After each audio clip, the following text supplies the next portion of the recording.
Alright, this is the final chapter of The Hiding Place, chapter 15, The Three Visions.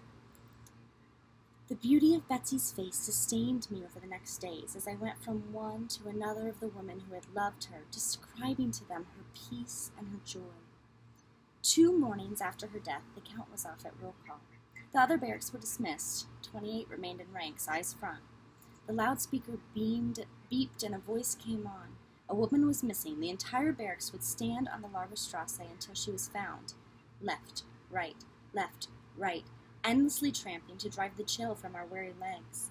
The sun came up, a wan, wintry sun that did not warm. I looked down at my feet. My legs and ankles were swelling grotesquely. By noontime, there was no feeling in them. Betsy, how happy you are today. No cold, no hunger, nothing between you and the face of Jesus. The dismissal order came in the afternoon. We learned later that the missing woman had been found dead on one of the upper platforms. It was the following morning when over the loudspeaker during roll call came the words, 10 boom, Cornelia. For an instant I stood stupidly where I was. I had been prisoner 66730 for so long that I almost failed to react to my name. I walked forward. Stand to the side. What was going to happen? Why had I been singled out? Had someone reported the Bible? The roll call dragged on. From where I stood, I could see almost the entire Lagerstrasse, tens of thousands of women stretching out of sight, their breath hanging white in the night air.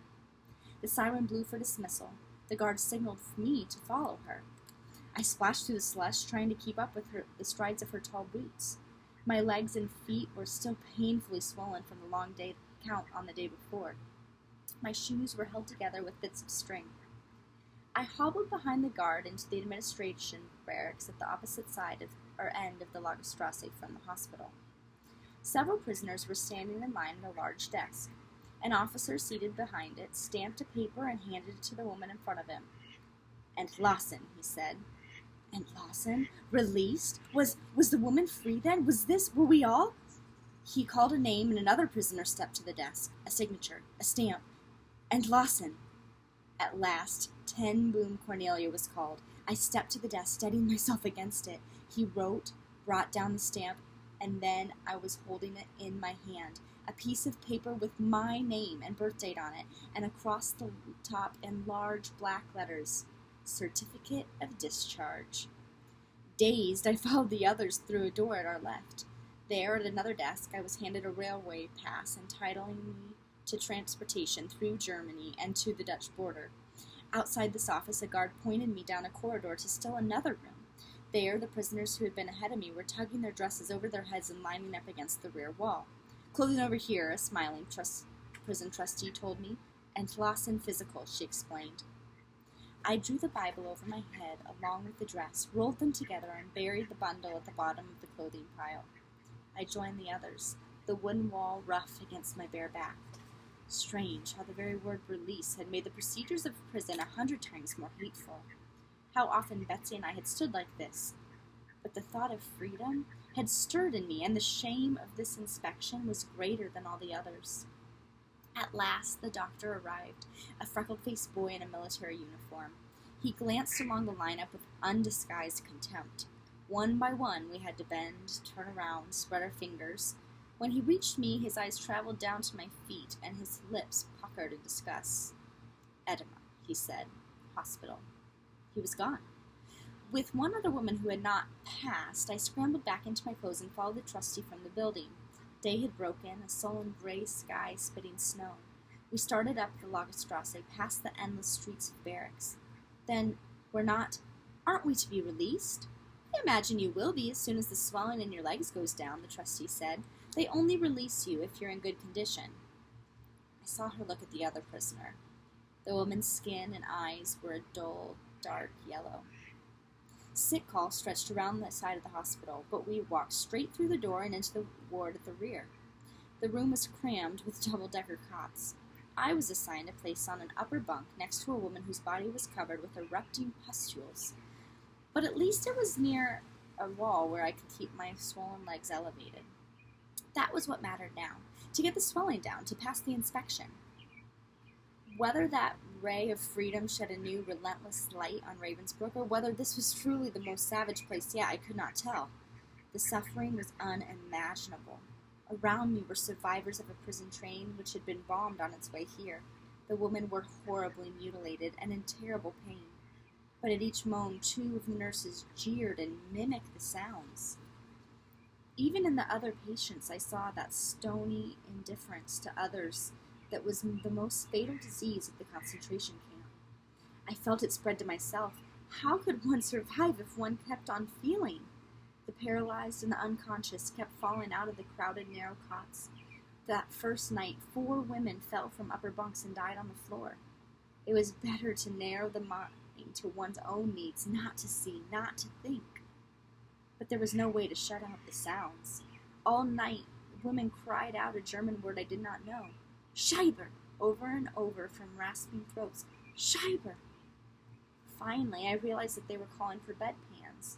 It was out of the question for most of the women in this room to make it to the filthy latrine next door. At last, reluctant to lower my legs, I climbed down from my cot and set about the chore. The gratitude of the patients was heart-wrenching. Who are you? Why are you doing this? As though cruelty and callousness were the norm, ordinary decency the marvel. As a wintry dawn crept through the windows, I realized it was Christmas Day. I went each morning to the clinic at the front of the hospital where I could hear the tramping of feet on the Lagerstrasse outside. Each time the verdict was edema of the feet and ankles. Many of those who attended the clinic were, like myself, discharged prisoners. Some had been released months ago. Their discharge papers and railway passes were ragged from opening and refolding. And what if Betsy were still alive? Surely our prison term would have been up together. But Betsy would never, never have passed the physical. What if she were here with me? What if I were to pass the inspection and she... There are no ifs in God's kingdom. I could hear her soft voice saying it. His timing is perfect. His will is our hiding place. Lord Jesus, keep in me your will. Don't let me go mad by poking about outside it. I kept looking for someone to give the Bible to. How easy it would be back in Holland to get another, 100 others. There were not many Hollanders in the ward who would be able to read the Dutch text, but at last I slipped it around the neck of a grateful young woman from Utrecht. The 6th night I spent in the ward, both bedpans were suddenly and mysteriously missing. In an upper bunk on the center aisle were 2 Hungarian gypsies whose muttering was part of the babble of the room. I never walked past their cot because one of them had a vigorous foot which she would thrust in the face of anyone who came near. Now someone screamed out that the gypsies had the bedpans, hidden under their blankets to save them the trip to the toilets. I went to their cot and pleaded with them, though I didn't know whether they understood German or not. Suddenly, in the dark, something wet and sticky coiled around my face. The woman had taken the bandage from her foot and flung it at me. I ran sobbing down the corridor and washed beneath the wall spigot in the latrine. I would never step into that aisle again. What did I care about the wretched bedpans? I could hear... But of course I did go back. I had learned much in the past year about what I could and could not bear. As the gypsies saw me heading down the aisle toward them, both bedpans clattered onto the floor. The next morning, the doctor on duty at the clinic stamped the medical approval on my discharge form. Events that had dragged so slow now moved with bewildering speed. In a dressing shed near the outer gate of the camp, I was outfitted with clothes. Underthings, a woolen skirt, a truly beautiful silk blouse, sturdy, almost new shoes, a hat, an overcoat. I was handed a form to sign stating I had never been ill at Ravensbrook, never had an accident, and that the treatment had been good. I signed. In another building, I received a day's bread ration and food coupons for 3 additional days. I was also given back my watch, my Dutch money, and my mama's ring. And then I was standing with a group of 10 or 12 just inside the gate. The heavy iron doors swung open. At the heels of a woman guard, we marched through. We climbed the little hill. Now I could see the lake frozen from shore to shore. The pines and the distant church steeple sparkled in the winter sun like an old-fashioned Christmas card. I could not believe it. Perhaps we were only going to the Siemens factory. Tonight we would march back to camp. But at the top of the hill we turned left toward the center of a small town. I could feel my feet swelling in the tight new shoes, but I bit my lip and made myself stride along. I imagined the guard turning around, pointing a scornful finger. "Edema, send her back to camp." At the small train station, the guard turned and left us without a backward glance. Apparently, we were all traveling as far as Berlin, then each pursuing her separate route home. There was a long wait on cold iron benches. The feeling of unreality persisted. Only one thing seemed familiar, the hungry hollow in my stomach. I put off getting into my bread allowance as long as I could, but at last I reached into my overcoat pocket. The packet was gone. I sprang up from the bench, looking beneath it, retracing my steps through the station. Whether I had dropped it or it had been stolen, the bread was gone, and with it the ration coupons. At last a train pulled into the station, and we crowded eagerly into it, but it was for military personnel only. Late in the afternoon, we were allowed aboard a mail train, only to be put off 2 stops farther on to make room for a food shipment. The trip became a blur. We reached the huge bomb-gutted terminal in Berlin sometime after midnight. It was New Year's Day, 1945. Betsy had been right. She and I were out of prison. Snow drifted down from a shattered skylight as I wandered, confused and frightened, through the cavernous station. I knew that I must find the train to Uelzen, but months of being told what to do had left me robbed of initiative. At last someone directed me to a distant platform. Each step now was agony in the stiff new shoes. When I reached the platform at last, the sign said not Uelzen, but Olsztyn, a town in Poland, and in exactly the opposite direction. I had to cross those acres of concrete floors again. Ahead of me, an elderly man, pink-cheeked from working in the roofless station, was raking bomb rubble into a pile. When I asked him for directions, he took me by the arm and led me himself to the proper platform. "I was to Holland once," he said, his voice wistful with recollection. "When the wife was alive, you know. Right on the sea we stayed." A train was standing on the track, and I climbed aboard.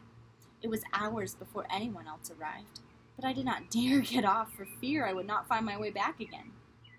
By the time the train started up, I was dizzy for lack of food. At the first stop outside Berlin, I followed the other passengers into the station cafe. I showed the woman behind the cash box my Dutch guilders and told her I had lost my coupons. "That's an old story. Get out of here before I call the police." The trip was endless. Many miles of track could be traveled on at only a crawl. Some sections were gone altogether, and there were interminable, long detours and many changes of train. Often we did not stop in a station at all for fear of air raids, but exchanged freight and passengers in the countryside. And all the while, out my window passed once beautiful Germany. Fire-blackened woods, the gaunt ribs of a church standing over a ruined village. Bremen especially brought tears to my eyes. In all that wasteland, I saw one human being, an old woman poking at a heap of bricks. In Uelzen, there was a long wait between trains. It was late at night, the station was deserted. As I dozed in an empty coffee bar, my head dropped forward until it rested on the small table in front of me. A blow on my ear sent me sprawling almost to the floor. "This is not a bedroom," the furious station agent shrieked. "You can't use our tables to sleep on." Trains came, trains didn't come. I climbed on and off, and then I was standing in a line in a customs shed, and the sign on the little station building said, "Nischwams." As I left the building, a workman in a blue cap and blue overalls stepped up to me. "Here, you won't get far on those legs. Hang on to my arm." He spoke Dutch. I clung to him and hobbled across some tracks to where another train was waiting, engine already puffing smoke. I was in Holland.